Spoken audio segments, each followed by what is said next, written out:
The last topic this week, this is a funny one, isn't it, Tom? Because it's social media is the problem here. Because before you could go into a pub and you could have a conversation about politics, and you'd have people who probably had too much beer or whatever, and they were slurring all their words and talking complete rubbish. But at least they were there face to face. Now with social media, we have what's become well known in the last few years as the Tory bot. And of course, you can say a little bit as well about the other side of the Atlantic, and how the Americans have also been encouraging this for certainly since Trump.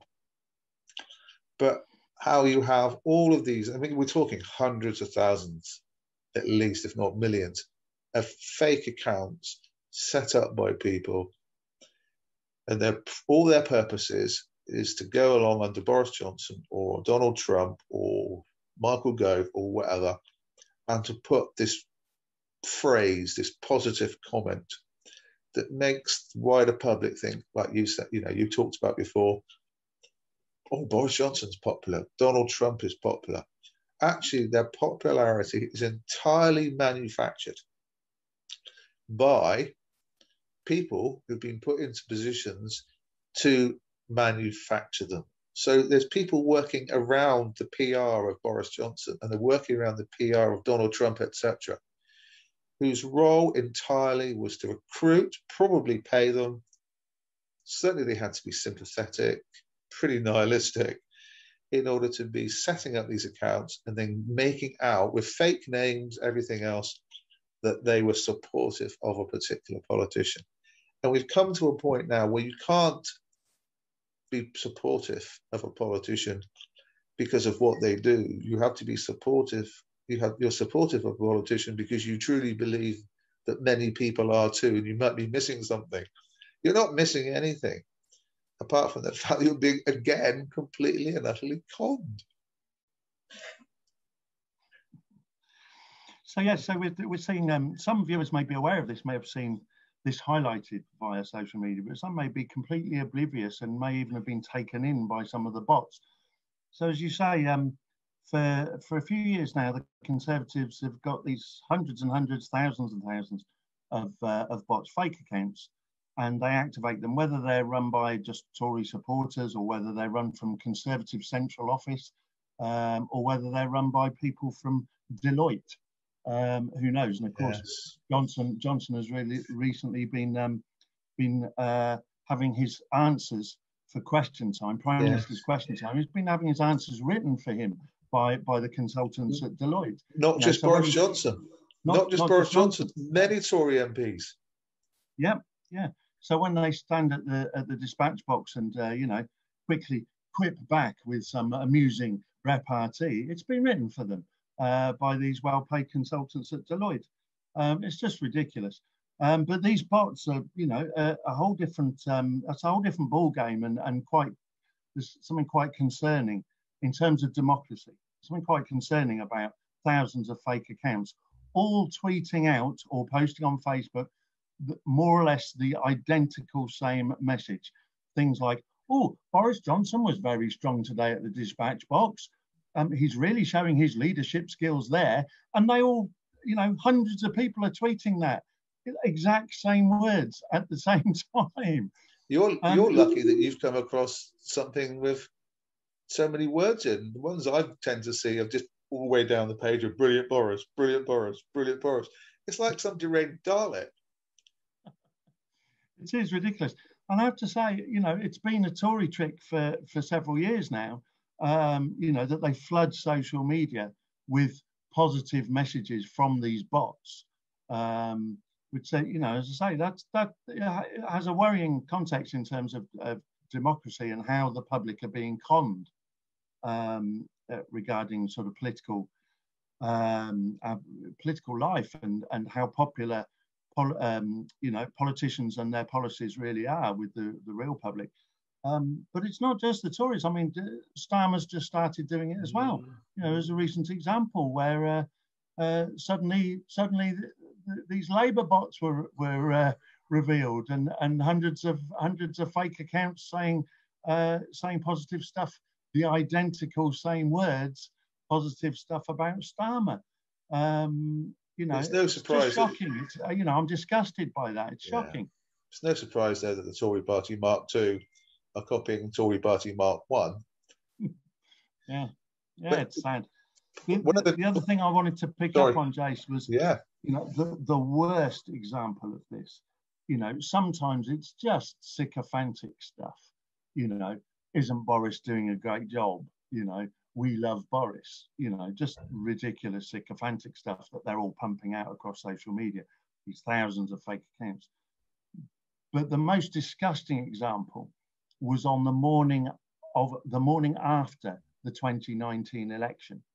You know, literally when the country was waking up, you know, with the sickening knowledge that we were facing another 5 years at least of this murderous, vicious Tory government and their austerity, and knowing that, for a lot of us, knowing, as we heard earlier from John, how they're privatising and destroying our beloved and vital NHS.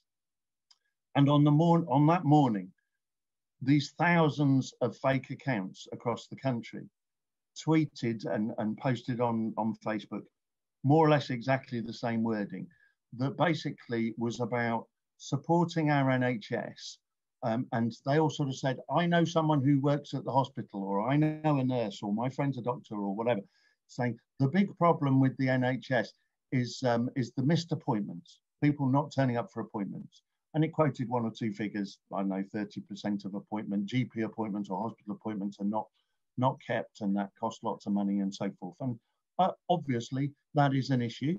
There may be some element of truth to the fact that, you know, if people miss appointments with their GP or at the hospital, then you know, there's a cost to that. It causes problems. It prevents other people having those appointments, etc., etc. But this was a deliberate, concerted attempt from Conservative Central Office to put instantly after the election, to put in the minds of the public that the big problem with the NHS is the public. The big problem with the NHS isn't this deliberate underfunding and cutting year after year after year for 11 years of our NHS. The slashing of numbers of GPs, doctors, nurses, hospital beds, services like mental health services, and the mass privatisation that's going on. That's not the problem at all. It's people not turning up for their appointments. What a cynical, despicable thing for them to have planned to do on the morning after the election, to send those, you know, those thousands of bots tweeting that more or less identical message out. I find that sickening. But you have to remember also that certainly since the 1980s, the Tory approach politically has been blame the victim. It's not about taking individual responsibility and saying we've cocked up. It's not about saying the ideology that we follow we've now found to be entirely flawed. The problem always, since the 1980s, since with Thatcher, lies with us.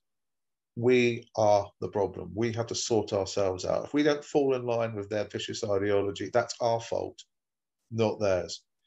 But it's also, just finishing off as well, Tom, the date that you're talking about, the day after the 2019 election, Friday the 13th. And every day is Friday the 13th with the Tories. Yeah. Right.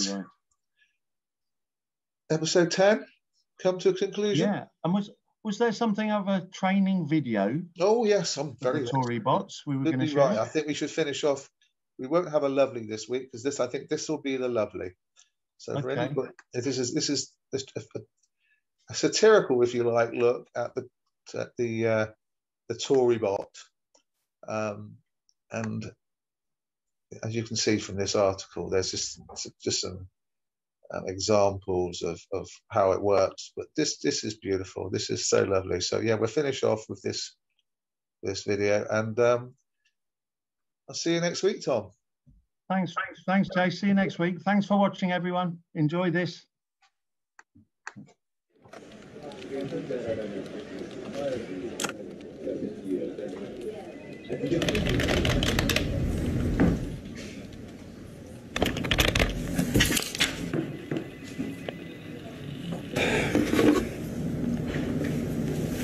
Hey, it's Simon at Conservative Party HQ. Yeah, I've just taken delivery of a Tory bot.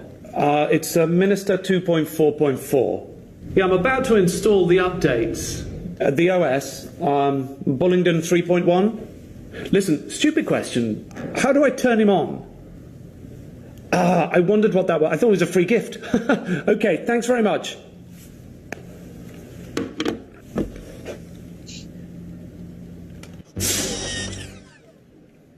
Oh, excellent. That works well. Tory bot, enter stands for public speaking.